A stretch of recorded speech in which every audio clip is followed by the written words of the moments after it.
اس وقت جو انتخابات کے حوالے سے جن خدشات کا اظہار کیا جا رہا ہے خاص طور پر سیکیورٹی کے حوالے سے، تو اس حوالے سے انٹیریئر منسٹر کا بیان بھی آپ کے سامنے ہوگا کہ مولانا صاحب کو جو ہیں وہ تھریٹس موجود ہیں.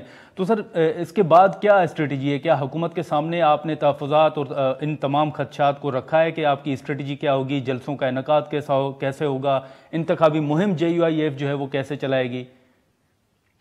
دیکھیے، یہ آج کی بات نہیں ہے. انٹیریئر منسٹر صاحب نے تو آج ڈسکلوز کیا ہے. اس سے پہلے جو ہے نا، آپ باجوڑ سے بھی پہلے شروع کر دیں. اس سے پہلے بھی جو ہے آپ کو ڈیلی ایک دو جو ہے نا وہ شہداء کی معاملات ملتے ہیں. روز ایک دو لوگ جو ہے وہ شہید کیے. یہ معاملہ گورنمنٹ کی نوٹس میں لایا گیا. 85 لوگ شہید ہو گئے، 200 لوگ زخمی ہو گئے، یعنی 300 کے قریب جو ہے کیجولیٹیز ہو گئے. اللہ کا واقعہ ہوا، پھر اس کے ساتھ لگ بھگ 4 لوگ شہید ہوئے.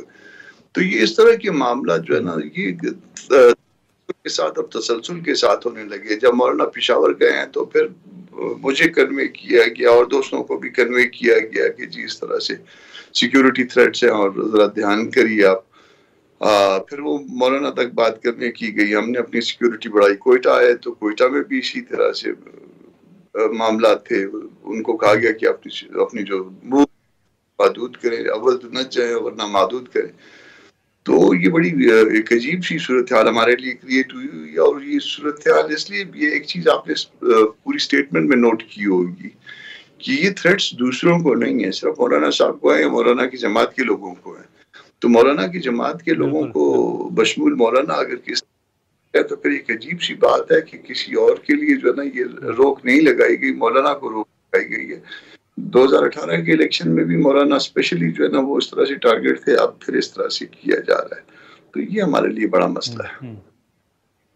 تو کامران صاحب، یہ آپ کی پھر اسٹریٹجی کیا ہوگی؟ مطلب ان علاقوں کے بارے میں آپ نے کوئی پروپوزل حکومت کو دیا ہوگا، کوئی بات کی ہوگی، الیکشن کمیشن سے کوئی بات ہوئی ہوگی کہ ان علاقوں میں اگر آپ انتخابی مہم نہیں چلا سکتے تو پھر آپ الیکشن کی طرف کیسے جائیں گے؟ سر کوئی پروپوزل، کوئی تجویز، کوئی خدشات آپ نے رکھے ہیں سامنے؟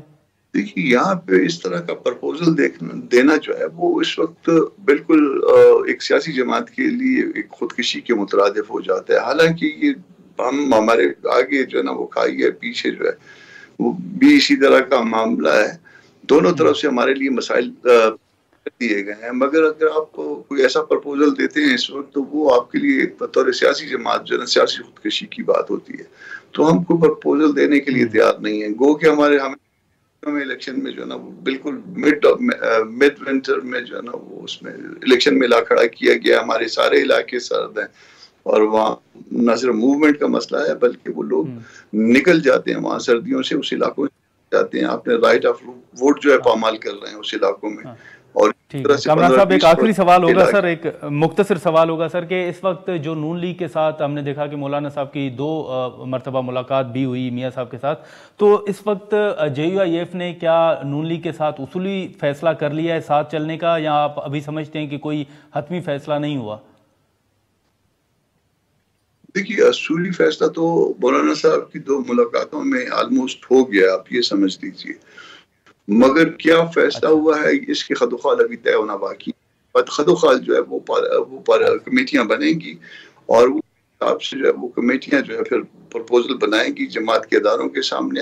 تو وہ ابھی تک یہ معاملہ طے نہیں ہوا.